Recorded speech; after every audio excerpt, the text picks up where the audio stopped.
Let's talk about co-authoring. What is it? Why do we do it? And what did I learn from my co-authoring experience? First off, what is co-authoring? I mean, the word itself can insinuate a lot of different things, and it does mean quite a bit of different things depending on what you're talking about.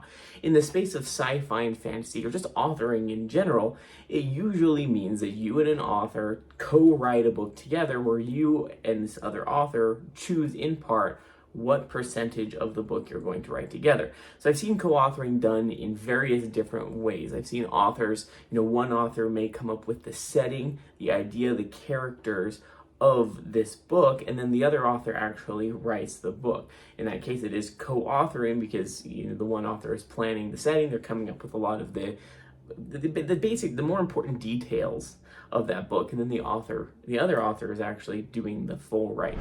Another instance of this is when the authors both write the book together. Maybe they outline the book together, and then they choose, hey, you write these scenes, you write these scenes, and then we'll put it together, stitch it together at the end. That's another option. The way that I went about co-authoring with L. Blaze Hughes is since we're both discovery writers, we determined that, hey, because we don't really plan ahead for our stories, let's just play off of each other's words. Almost like how do I say this? Those games where one person in the group says one word, the next person says the next word, and together you create a sentence. That's how we went about co-authoring with our discovering writing.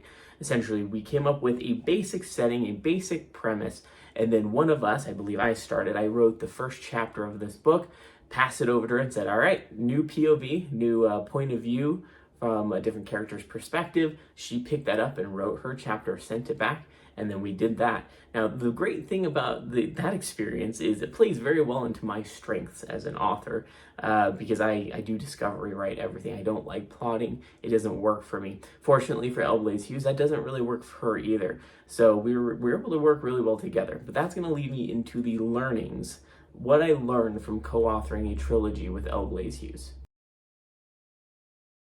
All right, the first thing that I learned, and this is going to be so important if you're working with any other author from whatever type of co-authoring you want to do, and that is setting out expectations at the very beginning. I came into this a little bit nervous because I'm aware of my writing process, how weird it is given that I don't plan anything. I don't like to think too far ahead because that takes away the fun part of writing for me. Fortunately, I outlined that for her and said, okay, this is what it looks like for me. And if you can't or don't want to work with that, totally understand. Not a problem at all. She said, no, that's fine. That's how I work. I do plan things a little bit more than you. And I indicated, okay, I'm fine with that. I'm fine adjusting to kind of meet in the middle. And that's what we did. We're both discovery writers. I'm just a little bit more heavy on the discovery writing page than L. Blaze Hughes. But setting those expectations, that's the first thing. Always set expectations so that you're not surprised when you go into this relationship, this partnership. The second thing I learned is keeping in constant communication, because you never want to be that person that's forcing the other author to be waiting for you. And on the flip side, you don't always want to be waiting for the other author. In this case, L. Blaze Hughes and I had really open communication throughout the entire process. And that sounds so obvious, right? You think, of course, you want to converse with each other. But it's so ironic how easy it is to forget that constant communication, especially if there are a few days or potentially up to a week or two between you passing that chapter to the next person. Life comes up, things happen, it's really not a big deal. But if you're not communicating with your partner, the other co-author, they might feel frustrated and they might not think to reach out to you. They might be thinking, oh, what's going on? Why aren't they getting back to me? Additionally, on the details front, we had to have a few phone calls. We often work through text and email, but occasionally we did have to have these phone calls where, the other author read what the other person wrote and said, I'm a little confused. I don't know where you're going with this. I don't know that I necessarily understand these beats that you've put into these chapters. But that communication helped us to move forward. So, maybe tempting to not ask those questions, to not dive into the actual details and figure things out. But that's the most important thing about co-authoring. The third thing I will say is playing off of each other's strengths and weaknesses. So one of the great things about co-authoring is the onus isn't completely on you to write this entire book. Your weaknesses and your strengths can play with the other co-author's weaknesses and strengths, and you can use that to your advantage. So in this case, when I was working with L. Blaze Hughes, my organization skills are atrocious. It's just something that's always been the case. If you ask my wife, she will roll her eyes and say, how on earth are you being successful at a full-time job given your, at-home organization? I don't have a great answer for that. But L. Blaze Hughes, her organization skills were leagues above my own, not to mention her ability to market and, put together a story that would entice or work for a specific audience is something that I definitely need to work on as an author. Additionally, my strengths definitely played into hers, where my brain has the strange ability to knit pieces together that otherwise don't make sense in the writing process. And what I mean by that is there were some times where my brain would work through, write a chapter or two, come up with these really lofty ideas, and it would create problems. But I never worried about that because I knew, I will solve them in this way, this way, this way. So, when L. Blaze Hughes got these and said, I don't know necessarily how to get out of this, I feel like we've written ourselves into a corner, I'm very easily to say, I hadn't considered that. How about we just do this? She's like, that's interesting. I hadn't thought about that.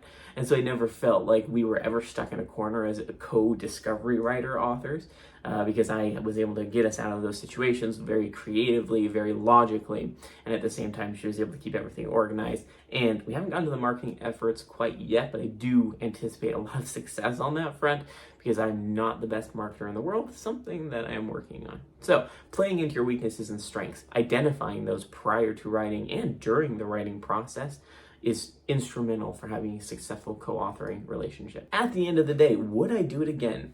Absolutely. I had so much fun writing this trilogy.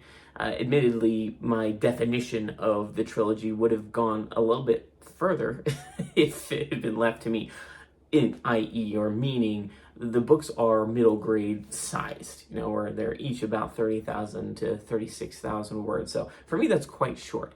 My targets tend to be more, 70, 90, 120,000, which for middle grade is definitely not ideal. So that was the other organization thing that L. Blaze Hughes threw in this. She helped me keep rein it in. But I had such a great experience with this that I would definitely do it again with L. Blaze Hughes, with another author. There's something amazing about two creative minds meshing together, being patient, just being willing to work together. We can come up with some pretty amazing things. When we started with this series, I did not expect where it would go. I'm thrilled with where it went, and I don't think I could have done it myself with this story. And likewise, I don't know L. Blaze Hughes could have written it by herself. The fact that we synthesized our information in our brains, it turned out perfect for everybody in the end. So just a heads up, the Kids of Cyber City is the trilogy. There's the book covers there. They should be coming out the end of this year. So they are middle grade sci-fi. They're so fun. I think you'll really like them. Your kids, your cousins, your neighbors, friends, even you. I mean, adults, I loved reading these books. I had a couple beta readers read them that are adults and said, these are so good. So they're fun. They're super easy reads, but keep an eye out for the Kids of Cyber City later this year.